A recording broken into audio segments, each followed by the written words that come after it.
So we're in this period of huge turbulence with all the qualifications and English departments going through rethinking pretty much everything that they've been doing. And I know we could all kind of do without that. So we're now having served up a GCSE which looks quite different. And certainly the amount of content there is in the GCSE English is pretty minimal. Now, I think what we ought to do is we ought to see that as fairly liberating. We ought to think, what does a GCSE course in our school now look like? And in particular, what does Year 10 look like, which is different from Year 11?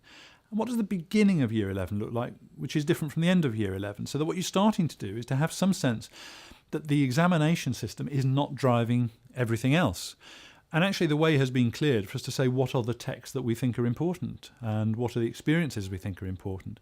And are there things which are specific in our locality, which we want every youngster to know about? Are there aspects of idiolect, for example? Are there things about the way I speak different from the way my grandma speaks that we want to do?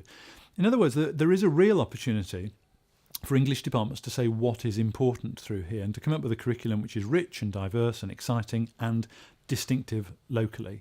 And I think that time put into the how of that rather than the what. So it's not just saying, okay, in this half term we're all going to teach non-fiction, but we actually talk about how do we teach non-fiction? Which kind of text do we use there? Why are we looking at those texts? How do you get youngsters to be engaged by it? That really takes us into the rich development work of an English department, because the what is the quick and the easy stuff in a way. It's the how that makes it interesting. Shakespeare with teacher A is exhilarating. With teacher B, tedious. So what is it that we can do to help to make the how for all the youngsters really exciting? And that presents a really good agenda for all English departments.